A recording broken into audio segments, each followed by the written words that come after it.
Dan oleh karena mana pembahasan nota pembelaan penasihat hukum poin 5, 7, dan 9 ini patut dikesampingkan pula. Menimbang bahwa terhadap nota pembelaan penasihat hukum poin 6 dan 8 majelis hakim pertimbangkan sebagai berikut. Menimbang bahwa dalam nota pembelaan penasihat hukum di bagian ini mengemukakan tentang pembuktian kesalahan terdakwa oleh penasihat hukum hanya didasarkan pada asumsi, yaitu menentukan dimulainya perencanaan sebagaimana ditanyakan senjata HS kepada senjata Richard halaman 157, dan tentang penuntut umum berasumsi skenario tembak-menembak sudah ada sejak sebelum kematian korban halaman 161. Menimbang bahwa terhadap hal yang dinyatakan oleh penasihat hukum tersebut menurut hemat majelis adanya kesesuaian antara keterangan terdakwa dan keterangan saksi Riki Rizal, di mana terdakwa menyampaikan niatnya kepada saksi Riki Rizal Wibowo yang diminta membackup terdakwa pada saat dilakukan klarifikasi pada korban Nofriansah Yosua Huta Barat. Dengan permintaan tegas, apabila korban Nofriansah Yosua Huta Barat melawan, maka lakukan penembakan. Akan tetapi saksi Riki Rizal Wibowo mengatakan tidak punya mental untuk melakukan itu.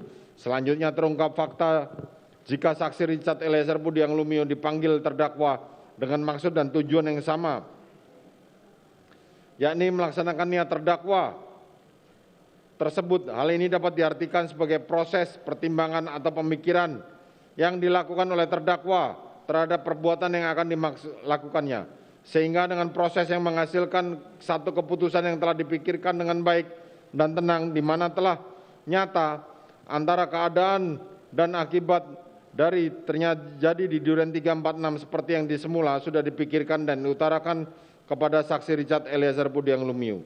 Menimbang bahwa dengan demikian berkenaan dengan nota pembelaan poin 6 dan poin 8 ini patut untuk dikesampingkan. Selanjutnya unsur keempat yaitu menghilangkan nyawa orang lain.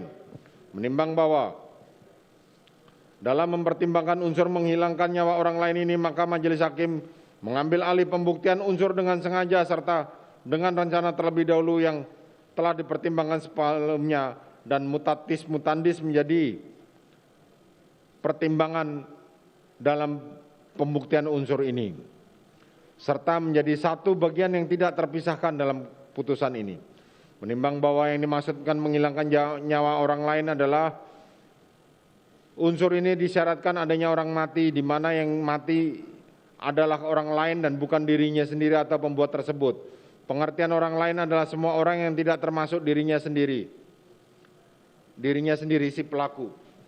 Bahwa akibat dari perbuatannya itu menjadi tujuan, yakni menghilangkan jiwa orang lain dan matinya orang lain.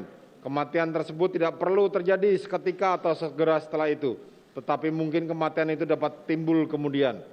Untuk memenuhi unsur hilangnya jiwa atau matinya orang lain, haruslah ada satu perbuatan, walaupun perbuatan itu kecil, yang dapat mengakibatkan hilangnya atau matinya orang lain. Menimbang bahwa dalam perbuatan menghilangkan nyawa orang lain ini terdapat 3 syarat yang harus dipenuhi, yaitu adanya wujud perbuatan, adanya suatu kematian, dan adanya hubungan sebab dan akibat antara perbuatan dan akibat kematian. Menimbang bahwa apabila uraian di atas dikaitkan dengan fakta hukum yang terungkap di persidangan, maka didapatkan hal-hal sebagai berikut.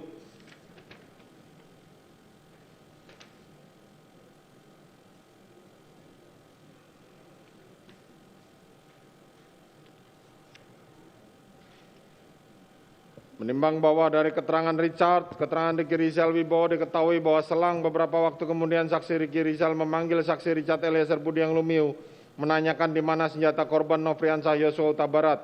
Karena saksi tidak tahu, kemudian saksi Richard diajak oleh saksi Riki Rizal Wibowo masuk ke dalam kamar ajudan. Mencari di lemari, akhirnya menemukan senjata HS korban Yosua, menemukan senjata HS milik korban Yosua di lemari. Karena di samping kasur ada juga senjata stayer. Saksi Riki Rizal juga mengambil sekalian senjata stayernya. Lalu saksi Riki Rizal langsung naik ke lantai 2 menyimpan senjata-senjata tersebut di kamar anak terdakwa.